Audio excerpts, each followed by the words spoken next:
What's the craziest thing you've seen in jail? I was locked up in county jail after a crime, and because the place was bursting at the seams, they shipped out some inmates to other facilities around the state. I was stuck there for 7 months awaiting my day in court. Before the move, I made a few acquaintances, guys who mostly kept to themselves but liked to pass the time gambling their commissary on card games. One kid caught my attention, Shelby. Young, maybe 25, frail but with a wealthy background. His parents sent him $50 a week for snacks and ramen, which he loved to gamble away. He paid his debts, kept his head down, and played it cool.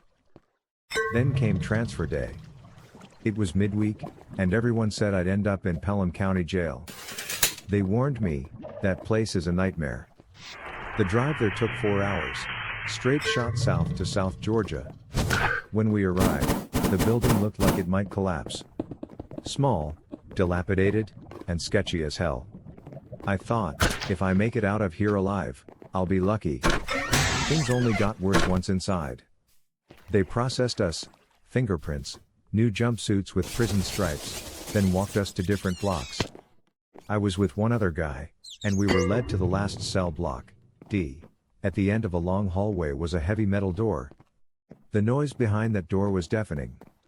Whatever was happening beyond it was only getting louder, and I was already feeling the weight of knowing I'd be behind it for the next 6 months and change. The door swung open before I could even get my bearings. Inside, faces pressed against the bars, begging, shouting, asking for basic stuff.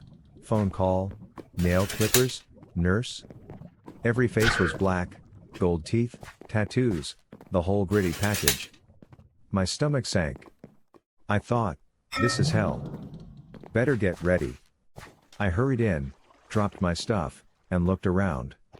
Cells lined both sides, 5 on each. The other white guy I came with was already at the far end, searching for an empty bed. I clutched my belongings just outside the main entrance, overwhelmed. The noise was relentless. Suddenly, a deep voice from my left boomed, "Hey, white boy, come here." I turned and saw a massive, older white guy, grinning, laughing. Relief washed over me. I sprinted in, threw my gear down. We introduced ourselves. He handed me a cigarette, welcomed me, and gave a quick rundown. We clicked instantly. I'm a big guy, 190 pounds, in good shape, and I guess I looked like someone not to mess with. So, no one dared bother me or my new cellmate, a 52-year-old tattooed vet from the Outlaw Motorcycle Club, inside for trafficking. Over the following weeks, I saw how rough it could get. Fights broke out now and then, nothing deadly, but the environment was savage. One guy kept trying to talk to me, homeless, in for murder, and he spun a tragic tale of ending a man over drugs. At first, he seemed somewhat sane, but I sensed something was off, like he had mental scars. He looked decent for a homeless guy, probably good genes, but one day, he said something strange, "You're a good-looking guy. You shouldn't be here." The way he said it, I knew, he was gay. I backed away, keeping my distance. Then, one evening, just before dinner, the cell doors clang open. A few white guys from the county jail I'd been in before stroll in. And there, walking past me, was Shelby, completely oblivious to my presence. He looked like a ghost, eyes hollow, aware that his time there was about to get worse. I knew he was too weak for this environment. He had nothing to defend himself with. His plan? Gamble away his food, try to make friends by losing on purpose, and pay debts with whatever he could. He became that guy everyone relied on, handing out coffee, cigarettes, snacks, becoming the guy you ask for favors without expecting anything back. And guess who one of his close friends was? The same homeless, swole black guy who'd sent someone to the afterlife. It was a connection I couldn't ignore. I noticed this guy always had coffee, morning, noon, night, and snacks constantly. No family, no gambling, no apparent reason. How he always had that stuff, I don't know. But Shelby, after 3 weeks, was clearly popular. He waved at me once, short and distant. One day, I'm watching TV when Shelby pulls me aside, whispering about the homeless guy, saying he keeps stealing his things. Just walking into his cell, grabbing whatever he wants, no questions asked. I walk past to see for myself. Yep, it's him. I tell Shelby to handle it. Shelby's response? Stupid. He walks right into the cell. The homeless guy? Sitting on Shelby's bed, munching a honey bun, sipping coffee. Shelby yells, "Stop stealing my stuff." Drinking my coffee. It's not okay. Everyone hears it. Then he walks out, smirking, proud of himself. I can see into Shelby's cell now, homeless guy's tying his shoes, ready for a fight. In seconds, Shelby heads in, probably to grab more food. But the homeless guy waits. Out of nowhere, he lands a clean punch, right in Shelby's mouth. No words, just a punch. Shelby stumbles back, blood pouring, too scared to fight back. The homeless guy now controls the situation. Over the next few days, Shelby's face swells, black eyes, busted lips.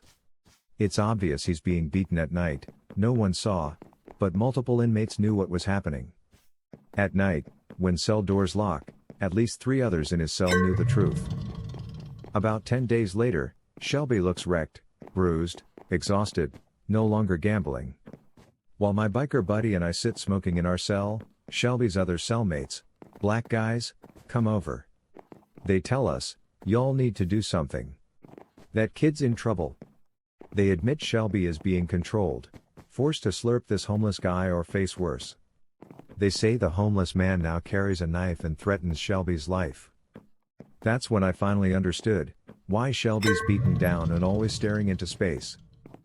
We can't let that carry on.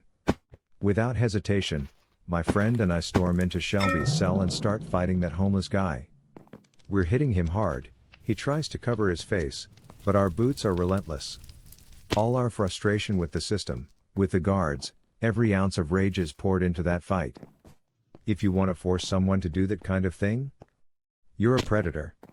Not anymore. Shelby belongs to us now. He's curled up on his bunk, watching.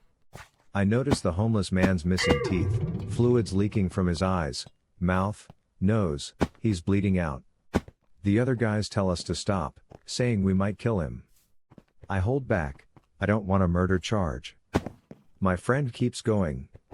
I start grabbing his belongings, shoes, clothes, everything, and dump them into Shelby's cell. All of it. Now, those shoes? Shelby's. We strip the homeless guy down, no clothes, and drag him to the door. I look him in the eye and tell him to keep kicking until a guard opens the door.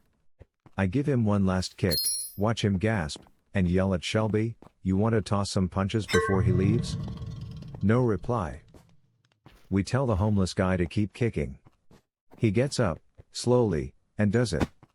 Before long, a guard storms in, furious, and the homeless guy falls out cold. She sees what's happened, realizes we'd taken matters into our own hands, and rushes to get him out. Backup arrives, and they drag him out. He's gone. We go back, talk to Shelby, give him some smokes, and apologize for not intervening sooner. We were blind to what was happening.